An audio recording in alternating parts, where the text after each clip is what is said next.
Olá, povo de Deus, quinta-feira, primeiro dia do Tríduo Pascal, 28 de março de 2024. A nossa reflexão de hoje será a partir de Êxodo 12, de 1 a 8, de 11 a 14, 1 Coríntios 11, 23, 26, João 13, de 1 a 15.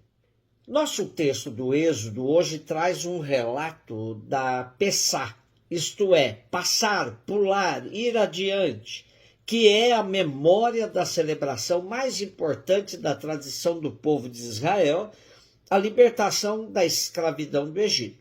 É bom perceber pela leitura que a Pessá não é a passagem, a travessia do mar, como muitas vezes ouvimos, mas sim o pulo do anjo. Com o sangue do cordeiro que servirá de alimento na ceia, a casa que essa ceia fizer deverá untar a porta para que o anjo exterminador, quando passe exterminando os primogênitos, pule essa casa marcada. Esse é o sentido da Pessá dos hebreus, que se constitui no núcleo duro da festa que hoje chamamos de Páscoa. Essa Pessá, relatada pelo Êxodo hoje, aconteceu há quase 3.500 anos que, de acordo com a Torá, foi a praga derradeira das 10 pragas que Javé enviou sobre o Egito para ver se amolecia o coração do faraó, para que permitisse a saída do povo hebreu que aí vivia como escravo há cerca de 400 anos. À noite, seguindo as instruções de Moisés, os hebreus se reuniram para a ceia do cordeiro, acompanhado de pães ázimos e ervas amargas. À meia-noite, um anjo enviado por Deus feriu de morte todos os primogênitos egípcios, desde os primogênitos dos animais até mesmo os primogênitos da casa do faraó. Somente assim Faraó reconheceu a força do Deus dos hebreus e aceitou deixar o povo ir para a adoração no deserto, o que se tornou o verdadeiro êxodo, saída ou fuga do Egito. Esse evento precisava ser celebrado, rememorado sempre pelos hebreus, e assim ficou instituído para todas as gerações o Pessá.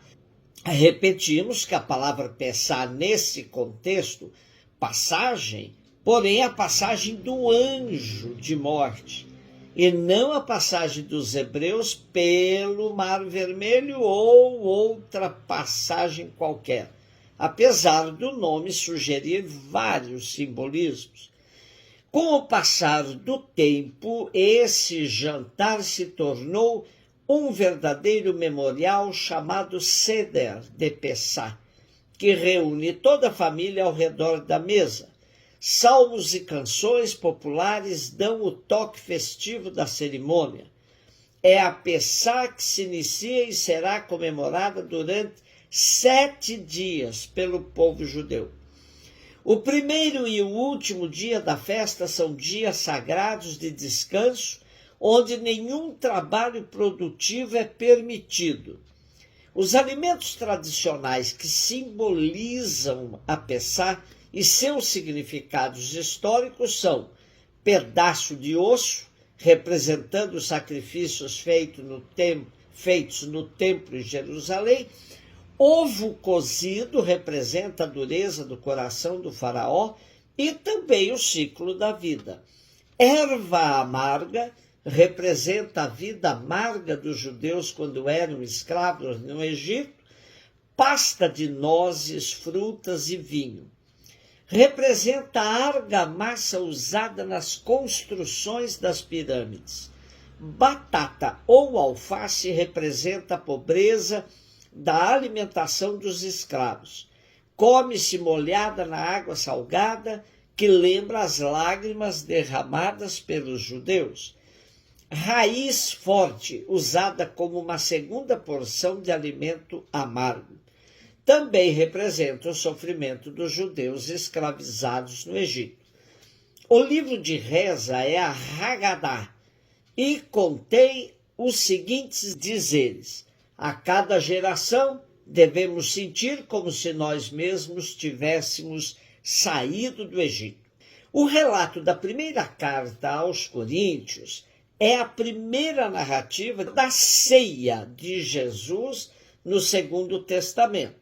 A ceia de Jesus precisa ser entendida no seu contexto. Aqui, junto com o teólogo Francisco Taborda, vemos, diz ele, o gesto simbólico de tomar refeição de pão e vinho assume uma densidade toda especial para a comunidade cristã. Mas ainda não está dito tudo sobre a expressão significativa refeição, pois antropológica e culturalmente podem distinguir-se muitos tipos de refeição.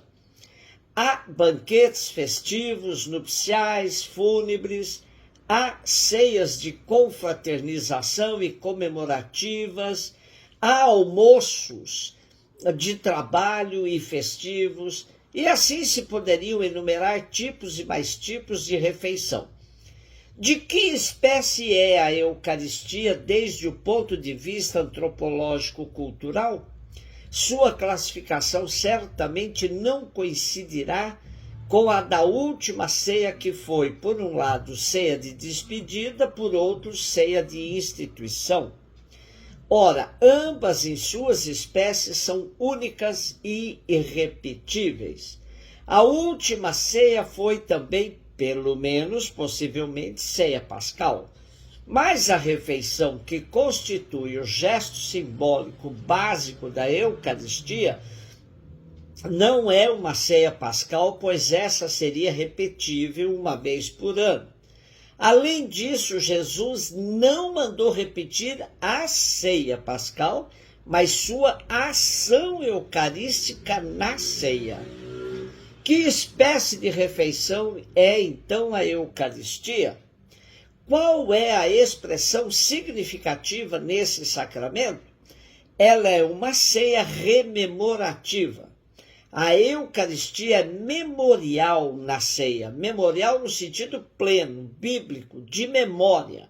Não apenas recordar mentalmente, mas tornar o passado presente como desafio para o futuro. Por essa memória de Cristo, a ceia eucarística se torna a refeição cotidiana em continuidade com as refeições diárias de Jesus com os apóstolos. E, no entanto, ceia pascal, porque memorial do mistério pascal de Cristo. A celebração de hoje é mãe de todas as celebrações eucarísticas. João 13, de 1 a 15, já é sabido que o capítulo eucarístico de João é onde se encontra o grande discurso sobre o pão da vida no capítulo 6. Aqui em João 13 temos uma ceia, antes da festa da Páscoa, onde o gesto central de Jesus de lavar os pés dos discípulos dá um sentido totalmente novo a esta ceia. O lava-pés transcende o significado de uma simples prática, mesmo que o entendamos como gesto simbólico para externar o amor fraterno. Também não se trata de um gesto meramente litúrgico, muito menos encenação, onde o senhor e seu escravo trocam temporariamente os papéis como uma espécie de laboratório para que cada um possa sentir a realidade do outro. Não. O lava-pés é um gesto de Jesus que concretiza o amor até o fim, como está explícito no primeiro versículo de hoje. Tendo amado os seus que estavam no mundo, amou-os até o fim. Lavar os pés de outrem era uma tarefa reservada a escravos, não judeus. Portanto, uma tarefa que implica muita humilhação. Jesus tira o manto e se cinge de um avental. Com esse gesto, Jesus se despe de tudo que pode simbolizar dignidade humana ou até honrarias. O gesto de Jesus é tão profundo que os discípulos nada entenderam. Esse amarrar a toalha na cintura, que lhe serve como um avental, é o gesto de cingir, que para os judeus simbolizam também assumir um compromisso com Deus, uma atitude de coerência com o amor de Deus pela humanidade. Para os humildes discípulos, tudo isso era muito estranho. O mestre em postura de escravo. Pedro era impetuoso e não aceita que o mestre lhe lave os pés. Reação que recebe de Jesus uma resposta pronta. Se não me deixares lavar os teus pés, não tens comunhão comigo. De fato, não compreender o gesto de Jesus traz como consequência a não participação da comunhão com ele. Se é assim, Pedro então muda radicalmente e quer que Jesus lhe dê praticamente um banho, lavando cabeça, mãos também. Outra vez Jesus corrige Pedro, dizendo-lhe: quem já se banhou não precisa lavar senão os pés, porque já está todo limpo. A celebração do lava-pés deixa claro para todos que aqui está a concretização do amor até o fim, que prepara a prova maior de amor na cruz. Jesus deixa claro que quem quiser tornar-se importante deverá ser servo, e quem quiser ser o primeiro deverá ser escravo. Com o lava-pés, Jesus dá a prova cabal, perguntando-lhes: compreendeis o que acabo de fazer? Vós me chamais de mestre, Senhor, e dizeis bem, pois eu o sou. Portanto, se eu, o Senhor e mestre, vos lavei os pés, também vós deveis lavar os pés uns dos outros. Dei-vos o exemplo para que façais a mesma coisa que eu fiz. A celebração de hoje nos ajuda a celebrar a criação do ministério do serviço, que tem no ministério presbiteral um sinal de todos os tipos de sacerdócio. Jesus usou a bacia para jogar a água do amor sobre os pés dos discípulos. Pilatos usará a bacia para fugir de sua responsabilidade sobre o sangue de um justo. Nesta semana, estamos diante da escolha: de qual bacia vamos nos servir? Um beijo no seu coração.